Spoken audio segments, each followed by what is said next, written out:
Hello, welcome to JacklynDougherty.com. Today we have a little fast video. We were talking about piano and trying to go over like what would somebody really need to have or memorize for the piano. Like, is it that Bach song or is it just sitting at the piano? So we kind of put together a little bit of a list of 5, I can tell you right now, it's 5 things to know about the piano. And we're going to just kind of pop on here and give a quick little podcast, I guess this is called now, about the piano. So one of the first things that we need to know, or somebody should know when you're first coming to piano class or wanting to learn the piano as a new person, or even as somebody revisiting the piano, or I think this podcast would be good for anybody. So please join us. By the way, my name is Joni Dougherty. And my name is Jacklyn Dougherty. And welcome, friends. If you're new here, please hit that subscribe button. We would love to have you part of our podcast world. Today's video, again, is 5 things to know about the piano. And up first is number 1. What is your hand shape matters more than speed.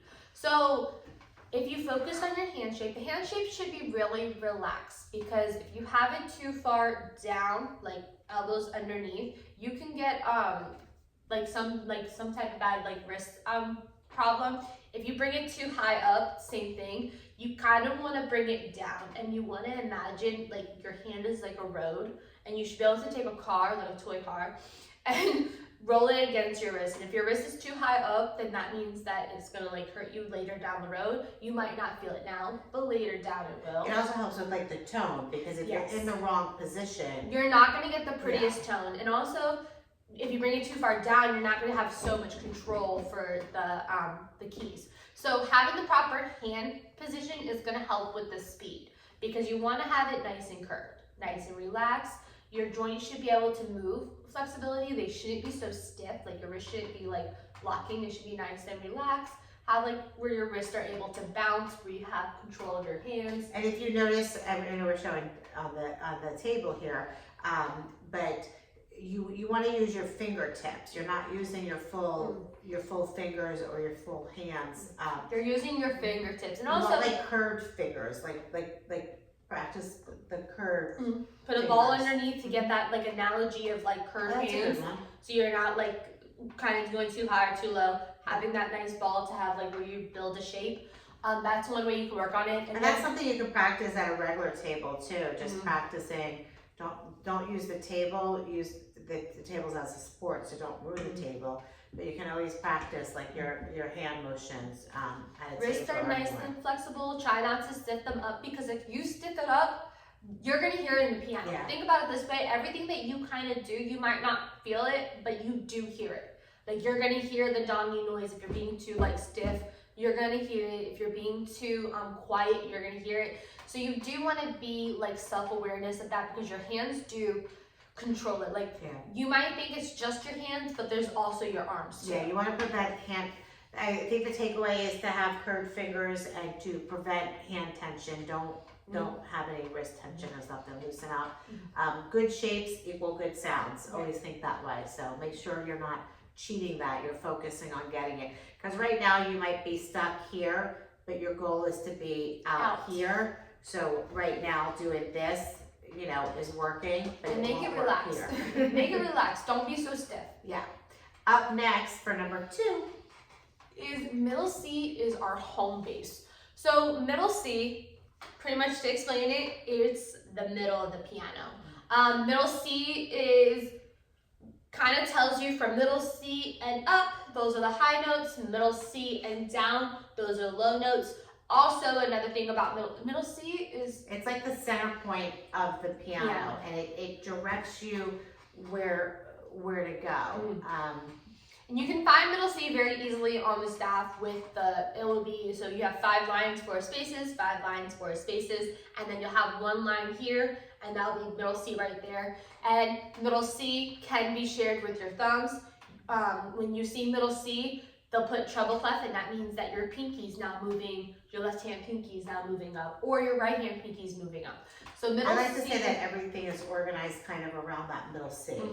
It is. Middle C is like home base. Yeah. Home base.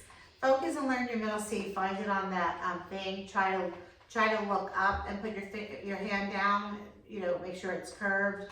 Try not to always have to look down at it. Find that middle C and get comfortable. When you sit, you know exactly where to go for that middle C. And the best way that you can always find middle C is you can find it with usually the logo of your piano will usually most times be right where that middle C is. So that's how usually you can find it, is usually right there. Yes. And for number 3, it's scales. So scales are the way to build up speed and also to build up good hand shape, because you are able to sit there and focus on your hands, and you're also able to focus on your speed, and you are able to start focusing on the key signature patterns.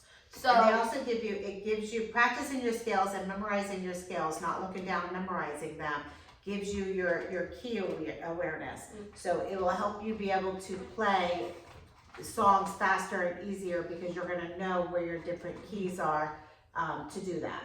And also doing your scales are also going to tell you a little bit of what fingers go on which keys. It's going to tell you like, oh, your 2 black keys are going to be finger number 2 and finger number 3. Your 3 black keys are always going to be finger 2, 3, and 4. Those are always like what's going to usually be. Now, you will be using your thumb and pinky, but that's kind of like not really heard of. Yes, you will use it, but it's not like practice it, because you might not use it so much. Mostly it's going to be the 3 fingers in the middle are going to be the ones that you primarily, dominantly will use. Yeah. Well, with anything, there's always like, you might do this or you might do that, but this is the way we'll This is focus the it. way Yeah. that it will 100% be in, but scales bring up speed. They bring up your, if you want to work on your hands and your wrist motions, that will actually help, because you are doing a crossing under action. So it'll kind of tell you if you're kind of like, if you're stiff that your thumb can't move, then you have to kind of revisit and go back, try to figure out why I'm not flipping so easily. Also, another thing is you'll notice if you're lifting up your elbow, that's another bad thing, because you're lifting up your elbow, which you might be lifting your hands off the key. So you want to kind of try, you might be you do use your arms, but you don't want to use your arms in like that type of aspect. It's more like kind of like a lifting action, because that's the way to maneuver phrases and stuff. Right. And before we get to number 4, if you could maybe plan to stay and watch our other videos, go ahead and hit that subscribe button. And after this video, don't forget to visit JacklynDougherty.com. We'd greatly appreciate that. And up next is number 4. Counting out loud improves your rhythm. Yes, counting out loud is very key. I actually have to tell you, I do count out loud when I play the piano, because it does help you with being aware of what rhythm you are playing. It helps you with being aware that, oh, I'm in 4/4 timing, so that means I'm gonna go 1, 2, 3, 4, 1, 2, 3, 4. So it kind of helps you not only be playing aware, like playing the notes, but it also gets you to be rhythm aware. Because some could say that it's not really a bad note, it's really the bad rhythm. So it's more common that it might be the bad rhythm than the bad note. Right, so understanding the rhythm, playing out loud and counting, you can even write the counts in your music so you can count out loud a little bit better, so you're not sitting there thinking about it. It's written for you in your music. It's just going to be where you're more aware of what's the beat, what was the downbeat, what was the upbeat, am I at the right time when I play this note? And you want to do it with confidence as a learning tool, not as a clutch or you know, because you don't want to like rely on it. You want to get it memorized where you're memorizing it and you're using it as part of your daily piano practice of knowing the rhythm of a song. And knowing how to do the rhythm with counting. So you want to do it as like it's a training tool for you. Yeah, you want to count out loud, because it's going to be where you're also, and then also it's going to help you too, because music, you might not think this, but it does repeat itself. So you learn quarter note in book 1, you're going to see a quarter note again in book 10. So if you kind of don't remember what a quarter note was, well, you're gonna have a hard time in book 10 of understanding what a quarter note was. Yeah, because some people, Twinkle Twinkle. There's many versions to Twinkle Twinkle. There's the baby version, and then there's the adult version. Then there's the Sing With Me version. So don't feel that you're doing Twinkle Twinkle again, because and you should be able to tell too. Because if you're not doing, if you're not doing your 1, 2, 3, then you're moving. So it's clearly a different Twinkle Twinkle, but it just repeats itself. Yes, it repeats itself. So 16th note, you're gonna learn it in book 3. You're gonna see it again in the ball piece. But it is very important to count out loud, because it's gonna make you aware of your rhythm, and it's gonna make it where you can kind of choose the pace that you want to play at. Do you want to play a little fast, or do you want to play a little slow? Right. Because at the end of the game, you are the one that's reinterpreting the story. Right. That's true. And up next, we have our last one. Like we said, we just wanted to stop on here and give a quick podcast in regards to 5 things that we needed to know of the piano. And number 5, that being said, is to practice slowly, which will help you learn faster. Yeah. So don't rush to book 3. Yeah, practice really slowly. Take the part, do it over and over and over and over. Like I said before, music repeats itself. And mistakes are gonna stick with you. Right. Like you wanna not make that mistake. So sometimes the mistake will just keep happening if you didn't learn it from the beginning of not doing that. Yeah, so sit there and practice slowly. That's actually how you can use counting out loud, because you're gonna naturally go slower when you're counting out loud, because you're not gonna be able to take so much breaths. So when you're going 1, 2, 3, 1, 2, 3, use counting out loud to help you slow it down. So you can really see, is my hands moving the proper way? Is my wrist moving the proper way? Am I using the same fingering that I wrote down on my music, or the music is telling me to use, or what I know? Am I doing that the correct way and stuff like that? It will help you in the future. You'll be surprised on if you open the book to page 1 and you read to the end. You'll be surprised of how fast you learn that book, rather than starting on page 5 and going back to page 1, going to page 10.